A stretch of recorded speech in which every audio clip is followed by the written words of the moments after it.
We're back to the Neil Haley Show. And before we dive into today's exciting interview, I'd like to give a quick shout out to Books of Life Marketing. They're the team making it all possible. They specialize in helping authors bring their stories to life through extra publishing, marketing, and media exposure. They're behind some of the most inspiring author journeys we've seen. If you're an author looking to elevate your book, Books of Life Marketing is the partner you want in your corner. And our guest today is Gina Nelson. She is the author of Combating Teen Anxiety, Teen Parent Communication Journal. Gina, thanks for stopping by. Yeah, I'm excited to be here, Neil.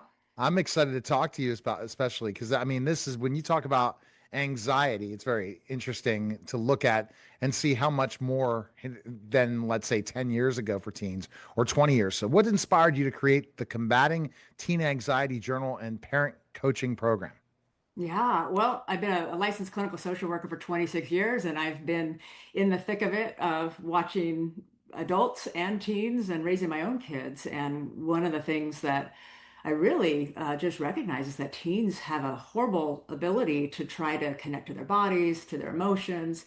And especially in today's world, they're just they don't feel safe talking to their parents, and they're isolating. We've got a lot of things we'll talk about, I'm sure, today around that. But I found that what if I could get to them when they were teens instead of when they're in their 40s, which is when a lot of the women were coming to my office, right? Oh, yeah. And I thought this is something that is existing when they're in middle school and all the way, until they're whatever age, right? I've got 80-year-olds with the same issues, but if I could get to them in their teens and teach them some skills and help them learn how to collaborate and ask in a non-defensive way how to communicate, maybe their life and trajectory would look very different than some of the women that come in their 40s and 50s. You're starting out earlier instead of when a lot of these things happen. And I think it happens in childhood even before that, right? It happens Yeah. in those 9, 8, 7 years old that form us for the whole our whole lives. But Oh, to let and that's the thing. A lot of our anxiousness, nervousness, things that are bother us all came from childhood. Oh, you're spot on. I'm an EMDR therapist. I teach it. I train therapists, and I work a lot with highly anxious, high achievement driven women. And I can tell you the three most common core beliefs that high achievement women carry are a need to control things, right? Because they hate uncertainty. They have an over sense of responsibility, so they take ownership for things that might not even be theirs. And then a lot of shame underneath some of that. So their worth and value is all attached to achievement and to external variables of things that they could control and manage. And the areas that are the hardest are the relationship areas that involve other people because they can't control those things. Wow. And that can't control things. I mean, why? I mean, see, is this more of a trait in women than men? Do Oh you no, feel it's both. I definitely work with a lot of men too, but I think that society, again, when I grew up, we didn't use the word anxiety. It wasn't something that was a common term. We talked about stress and just kind of trucking through. But today's teens are growing up in a very different world where the word anxiety is very prevalent, and some of them don't even know what anxiety they can't differentiate anxiety versus stress. I mean, we all have stress, but there's a big difference, right? And so I think we're seeing it in both men and women, but I think what happens is high achievement driven folks, they kind of fly under the radar because in so many ways they're doing really good in school. They're the 4.0 people. They kind of don't have a lot of big needs that, they kind of minimize those needs and they have successful careers and they're busy. And because of all that, their worth and value seems like I got some worth. I've got value because I do all these things. Look what I've done. Look at my accomplishments. You take all of that away, and the imposter syndrome, the worth and value really comes back to that under seven, right? Where worth and right? value, shame, autonomy versus shame, it's like ages 4 to 5 when that's starting to develop for us, right? And that's crazy to think it's that time period.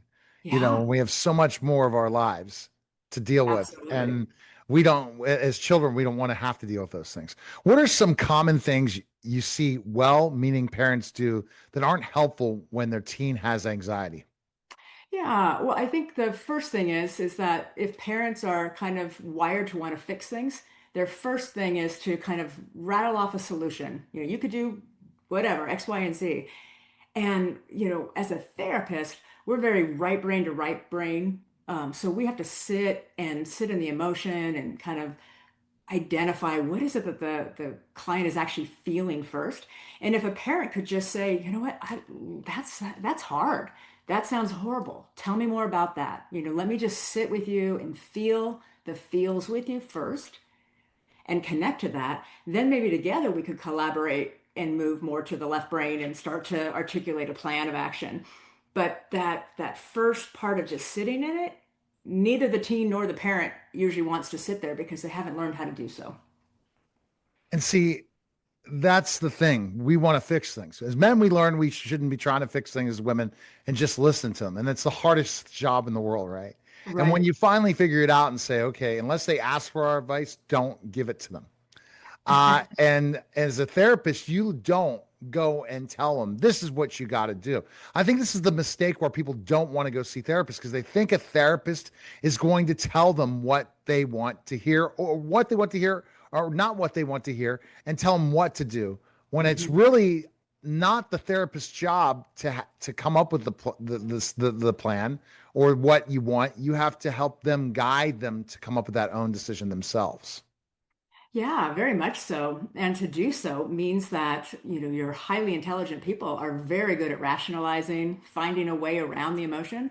And, anxious parents have anxious kids. Now, that doesn't mean that we don't have Mm. anxiety for people who maybe don't have anxious parents, but it's maybe showing up differently.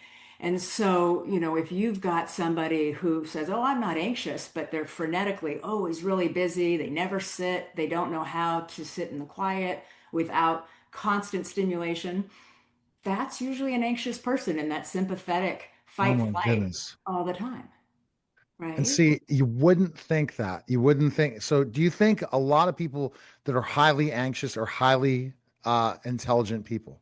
That's I interesting. do. I Hmm. do. Yeah, Hmm. because I think that they learned this at that kind of drive to it's coming from maybe I'm not good enough or maybe I don't think I'm good enough in the family system or academically, so I'm going to work harder, harder, harder, and I'm going to control the variables that I can, and I'm going to get really good at trying to be good enough, right? And does that make sense? Right. Do you think that we control the highly anxious people or highly really motivated can't just wired to this keep go go go or make a mistake to not know how to stop and they just want to keep going and Yeah, going? because they've never sat in the quiet or they're terrified of the quiet. I use a concept called polyvagal theory in my practice, and basically our nervous system is bouncing out of safety and connectedness to sympathetic, that fight flight space, or Yeah. a dorsal state where we're kind of immobilized. Mhm. And our brain makes up a story to go with wherever our nervous system is. So a highly anxious person is running in that sympathetic all the time. They're just fight, flight, busy, busy, busy. If I run fast enough from this anxiety, I don't have to feel it, right? So they'll be Mm. highly productive, right? They're busy, busy because they're trying to accomplish something. But the reality is they don't accomplish as much as they really want to because they've never allowed the rest that's necessary from that safety to allow curiosity and the frontal cortex to come online and be able to actually problem solve. So they're kind of spinning in a sympathetic, anxious place and they're not really going anywhere. And not going anywhere. See, that's a great point you're making. Okay, the not going anywhere type of thing, and that's the fight and flight that happens through childhood trauma, and we could talk about that further. See, we could have 100 podcasts on just specifically these conversations. As I told you, this background. What happens in the nervous system when either a parent or a teen gets triggered by something the other says or does? Because Yeah. once you can control that trigger, give you an example. I had some anger issues and I've been working on them. And it's because I'm a former professional athlete that always thought that was the way to do things. And Yeah. now I have learned to process those things further to not go that route. Even because we think as men, we are supposed to respond like that Right. angrily, with anger, with beating something up or something, or getting just absolutely angry when it's the worst thing for our bodies. And to take that breath and take that situation and walk away and say, no, this is not worth it. That's a very hard thing.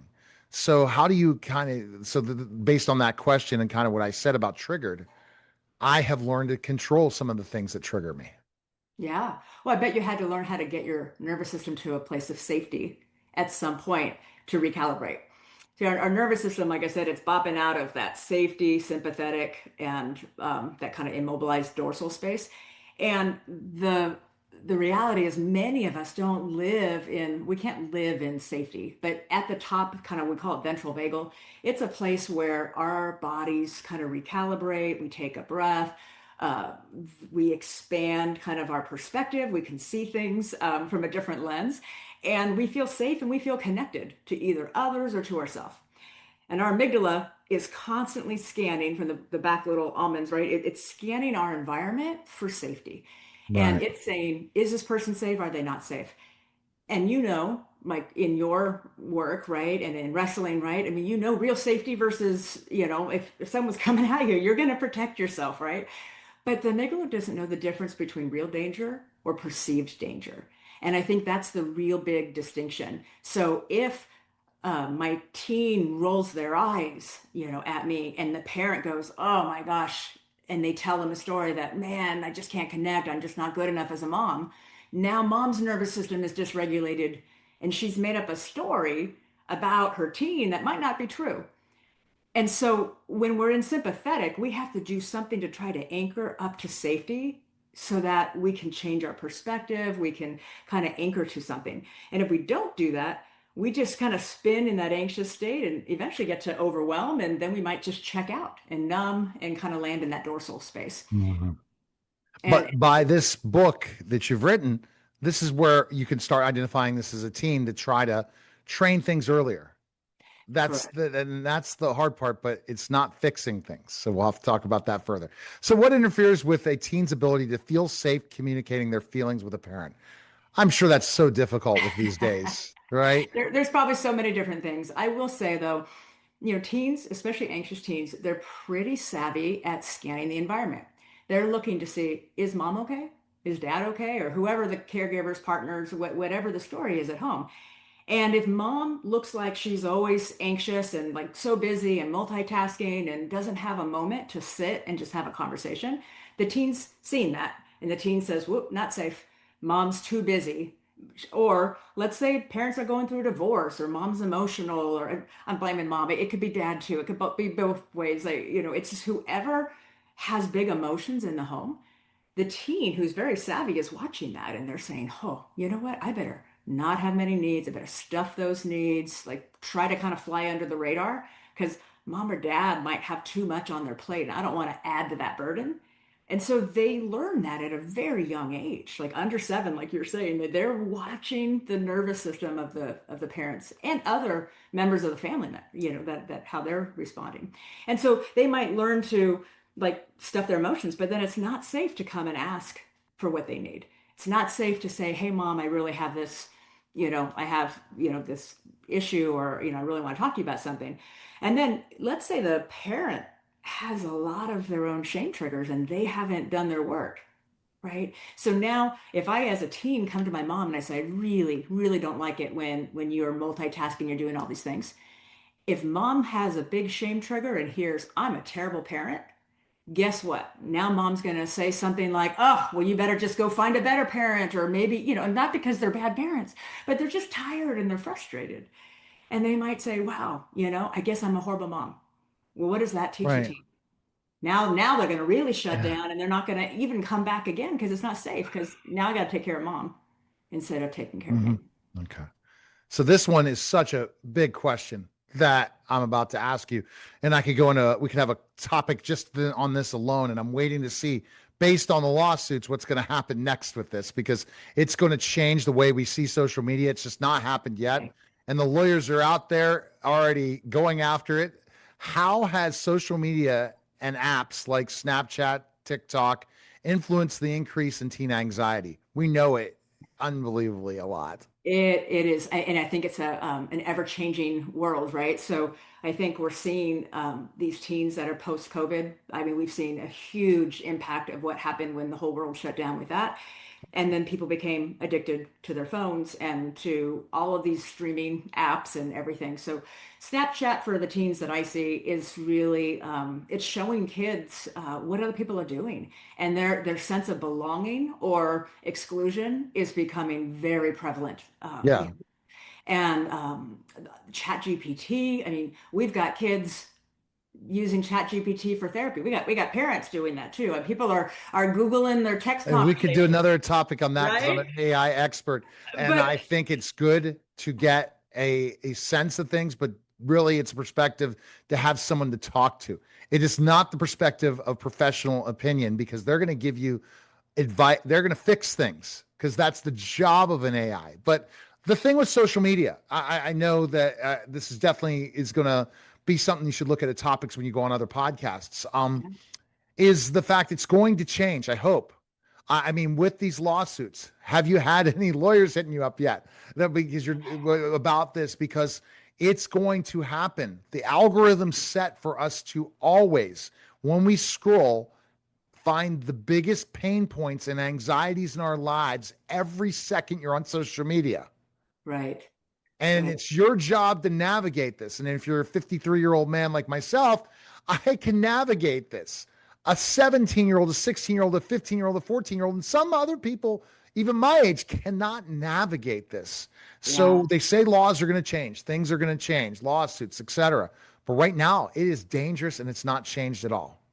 Correct, correct. And I think, I was just actually on a call. I consult for EMDR, and I was talking to somebody about that. And I said, the first thing, you can't control what they do at home, but the first thing for anxious people is to look at what media sources are coming in into their feed and trying to cut some of that and get out and do something like go for a walk or get out in nature or learn to be with yourself without that overstimulation. We're all guilty of it. I mean, we all have the phones, the likes, the things, and the more we get attached to it, that hit is that dopamine.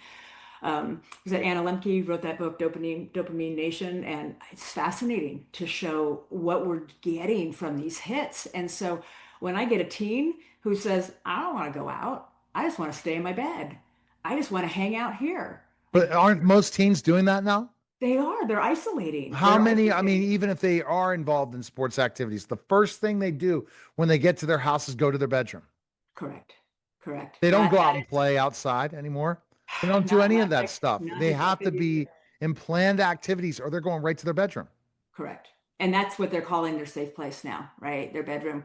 And when I ask them, I go, well, trying to identify interest, trying to identify what actually excites them. They don't really have it. I mean, a lot of them just say, I don't know. I go, well, that's what parents are going to get. I don't know. That's the most common teen Oh my comment because goodness. they really just don't know. They don't know how to articulate their feelings. They don't know what's going on. They might be cutting on themselves now because that is a way of trying to release emotions, but they can't even identify what they are. So all of this, to say they don't have emotions, of course they do. They just don't know what they are.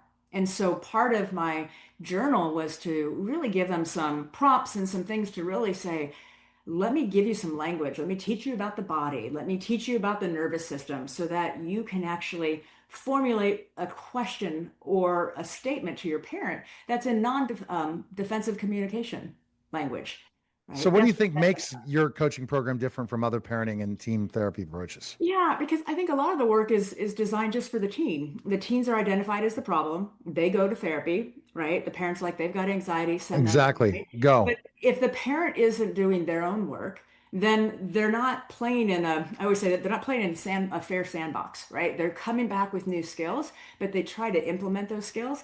And now mom or dad or whoever the parent caregivers are, they're not responding differently because they're not learning with them. So when Mm. I designed the 10 module coaching program, it was designed to give language and concepts to all of these things from shame triggers to values to communication, and then practice and learn how to actually collaborate and step into a conversation with some prompts and understand each other a little bit better. And also assuming kind of this generous intention of the other, which I think is a huge part of the work that I do. It's that instead of assuming the worst intentions of your parents And I just really want to say, Neil, that I think parents are doing the best they can with what we were given, right? I raised three teens. They're all adults. Youngest is 25 now. It was hard. We're working, we've got careers, we've got sports, all the things. It's hard. And then on top of that, you're supposed to somehow hold space for your kids. And Yeah. you didn't get the tools of how to manage your own shame triggers and all of the anxiety yourself. You're just kind of floundering. And that's why I wanted to help both. I thought, if we could give the teens the tools and we could teach the parents what they're missing so that they could hold better space, we might be able to start to correct this. Yeah, we could definitely start to correct it in so many aspects, and it can happen. And yours definitely differentiates because you're trying to involve the parents and the teens together. In your practice, do you do that now with parents and teens I together? do that more on the coaching side. I'm an EMDR therapist, so I usually work one-on-one with an individual to dive deep into some of those shame triggers and kind of repair some of those childhood, aspects. In the Combating Teen Anxiety coaching program that kind of goes with the book. It's a separate program, but that's a deep dive. And so I coach people individually, and I can work with the teens. What I found was that the teens aren't doing the program online like the parents, right? I mean, the parents can do all of the stuff and get the knowledge, but the teens need a little bit of accountability. And, teens don't, I shouldn't say that. Some say, Mom, hey, like I need to go to therapy. A lot of them come kicking and screaming, thinking they don't really want to be here. They'd rather be in their bed, just checking out, right? And so it takes a lot of work to get the Right. team to build that rapport and start to connect. And if they have tools and language from the get-go, I think it makes it a little bit easier. I think we weren't prepared for how the social aspects of how COVID destroyed the environment of the family, going out, doing things, how Mhm. bad it happened. We weren't prepared for the repercussions of this, and now we're dealing with this with the kids that were 8 or 9 years old or 5 or 6 during COVID. Now, unbelievably enough, if we're looking at 2020, we're running around the corner to almost X amount of years since COVID. You know what I mean? So you're starting Right. to see kids that were young that now are teenagers. It's crazy. Yeah, at Right. least early teens. What should parents do if a teen is already showing severe anxiety or withdrawal? Yeah, I think the first thing is don't assume it's just gonna go away. I think we've got a parent generation that has kind of like pull yourself up on the bootstraps and keep trucking through. And I think we're seeing a very different form of this anxiety. These kids have access to too much that could cause them. I mean, we've got kids checking on ChatGPT for how to kill themselves, right? And ChatGPT is giving them instructions. So we ought to be mindful. Like these real severe anxiety, it's a problem and it's not going to go away. It's going to follow them into college if they go or any of their adult, endeavors. And so we need to give them the tools and help them manage it. And I think we need to just stop saying, "Oh, it's my anxiety." It's become such an identity and a label now as is a way of life for so many young people. And I think we need to address it and give them tools and then help them learn how to see themselves as something other than that label of I'm anxious. Right. And that anxiousness, yeah, it's unbelievable to think about those things, but trying to accomplish to deal with that, it's very challenging. How can busy, high achieving parents integrate these tools without adding more stress? Yeah, good one. Well, I like to, though my kids are grown now, even when they were younger, I'm somebody who gets out. I listen to podcasts. I think parents are multitasking. And if you're out walking or exercising or whatever you're doing, around the house, my programs modules are all on an MP3, so you can actually hear and listen to them, and then you can go back and you can watch them if you want. You can pull the pieces out of it, and so it gives some more flexibility, especially if they're commuting or they're spending time in the car alone. It's a great time to kind of be feeding your brain some of this information. Right. Feed that brain. That's the key thing. And we're going to learn these things for sure. And what are the next steps for listeners who want to get started and how can they access the journal and program? Yeah, so for starters, there's a free mini course at www.combatingteenanxiety.com. And that has like a three-part course that's free. And then if people are interested and want more, from there it'll lead them into getting a hold of me for the coaching program. Right now, this is the book. It's available on Amazon, but I am working with Books to Life Marketing right now. We are actually revamping this. My son is now an LCSW, so he's going to co-author the latest version with me, Fantastic. and that'll be fun. And then it's also going to be returnable, so it's for bookstores that are going to carry it, they'll know that it's got the returnability component. So I'm also on Instagram at authentic underscore gains. That's my private practice. Awesome. I love the conversation. I just am very concerned about mental health in general in the United States. What do you think we can do to help teens get navigate through this? Yeah. Well, let me try to give you the short answer for that, Neil, because I think we have a lot of societal stressors that are affecting our teens. And a lot of it is values clash right now with parents and teens who maybe see the world from a different lens. And so being able to identify values, understand where they're coming from, not judge each other, we're living in a world where judgment, and we all have judgment for people that are either not like us or whatever, you want to call it. And the reality is we got teens coming up in a generation that feels very foreign to some parents. And the more we can get curious and stay in a neutral place to be interested and curious to learn, I think that's going to be the key. I think when we like dig our heels in and say, nope, that's not happening, or these are my beliefs, and you either follow it or you don't, I think we're going to see a lot more challenges because that divide in that clash in values and beliefs, like we have to be able to get curious about what's happening on both sides. Yeah. And if we don't, forget about it. It's we Yeah. gotta figure this out. And I think you're starting in very smart with your practice to say, okay, I'm going to go and do this coaching to try to just to stop this cycle.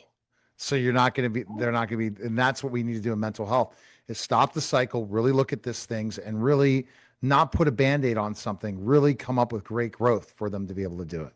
Sure. Well, and here's what we're seeing with the adults. These teens grow up, and we've got a whole new generation of young adults who have now decided to put strong boundaries.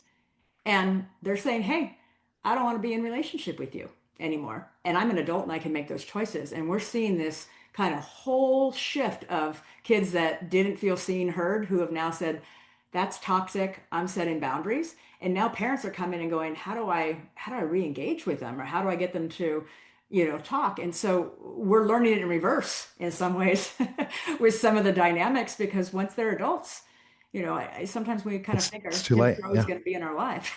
All right. Well, thank you again, Gina, for stopping by. Best place people can go. Where can they go? I would say go to www.combatingteenanxiety.com for my free mini course, or catch me on Instagram at authentic underscore gains. All right. All Thank you, right. Gina. Appreciate Thank you, it. Neil. You're listening and watching The Neil Haley Show, and we'll be back in just a moment.